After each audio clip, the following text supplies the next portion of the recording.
Hey there, Derek Rydall here, founder of the Law of Emergence and author of the best-selling books Emergence and the Abundance Project. And I just want to take a few moments today to talk about happiness. And there's so much talk about happiness and seeking happiness, and that happiness is all that really matters. And I really want to talk about something that may seem a little controversial at first, but that happiness is actually not the goal. Happiness is actually not the goal of life.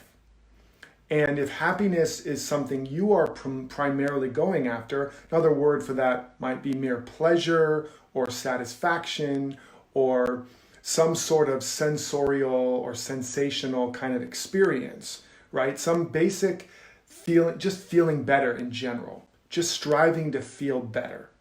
If that's your only goal, then the irony of that is you will never ultimately achieve it, right? Happiness is based on happenstance. It's primarily based on circumstance. It's based on conditions.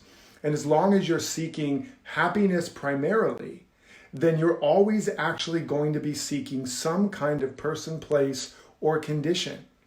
You might even think you're using spirituality and you're merely seeking that state of happiness or bliss spiritually, and you think that that's the only aim of life and that's the only aim of spirituality, and if you could just find that bliss in your meditation, you'd be free. But actually what that tends to do is turn meditation into medication. It turns it into just another thing you're chasing that is based on some other external thing or some technique or some condition. But actually, joy is really what we're after. Real joy, real aliveness. The goal of life is not happiness. The goal of life is aliveness.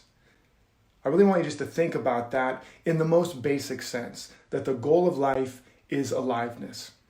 And when you are most alive is when you are being more and more who and what you really are. And that's why I've talked about that all of life and all of love, which are in effect synonyms, all of it is conspiring to fulfill the pattern in every seed. That's really what's going on here. That's really I just thought, do I have some food in my teeth? That's really what life is up to here, okay? Is it seeking to fulfill the pattern of every seed? Another way to look at it is it seeking to fulfill every divine idea, every Platonic form as in Plato and the realm of the perfect forms. And so life has one agenda: to fulfill itself, to fulfill the idea of itself. That shows up as ideas, seed patterns. The greatest joy is when the apple seed actualizes its potential and becomes an apple tree and produces apples. That's where joy is activated. Joy is the activation of our potential. Hold on one second here, guys. Give me a little technical challenge here. Joy is the activation of our potential.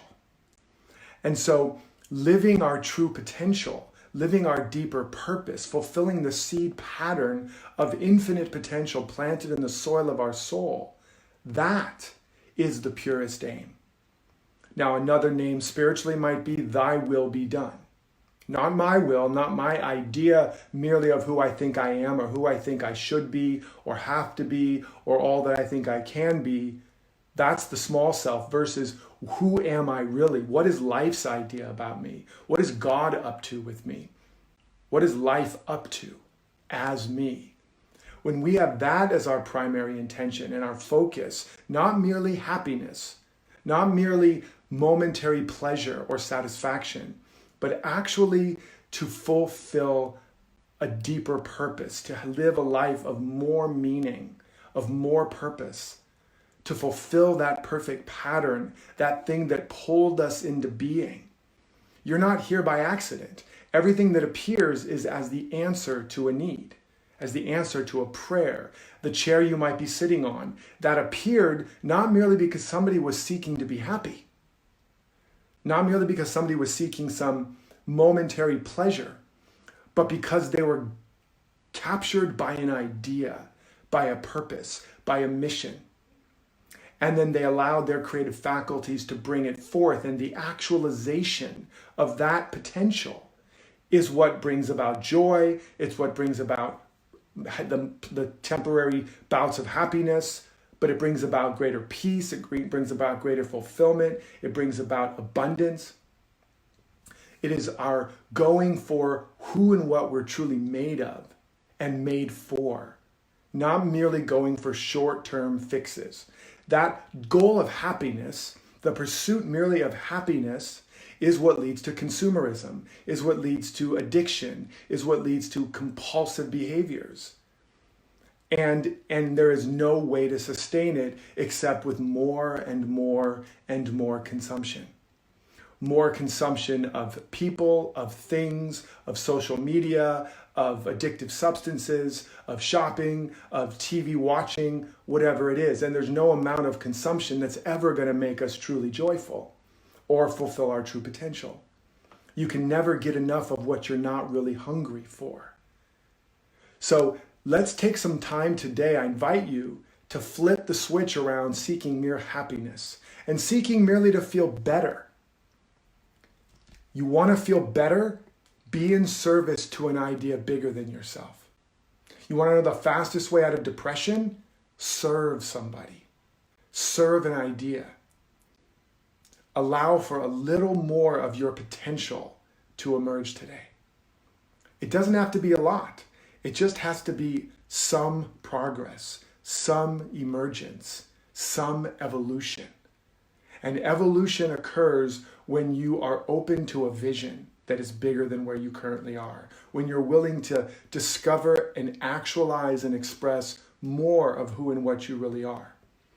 That's when evolution occurs. That's when the activation of real progress takes place. That's when real inspiration flows through. That's when circulation increases. And as circulation increases, you have more current, you end up with more currency, more wealth, and more abundance of all the qualities you've been seeking after or waiting for, and ultimately more of the amazing experiences that make you happy. So I just encourage you today to notice how much is your focus on merely seeking to feel better or to avoid feeling bad, and that can include feeling scared, uncomfortable, inconvenient. How much of your attention is being used? How much of your plan, how much of your schedule is used to seek feeling better or avoid feeling bad, versus how much of your attention and your time and your plan is focused on discovering who and what you really are and what you're made of and made for, and then living it and giving it and sharing it and expressing it. The rose is not seeking happiness. It's seeking to be more of a rose. And the more it blossoms as a rose, the more it releases its joy, its perfume, and blesses everybody. So be the rose you are today. Be the oak tree you are today. Design your life around how to be more of who you really are. And watch as you blossom and you become a blessing. I hope this serves you. Until next time, remember to live authentically, love unconditionally, and follow your destiny.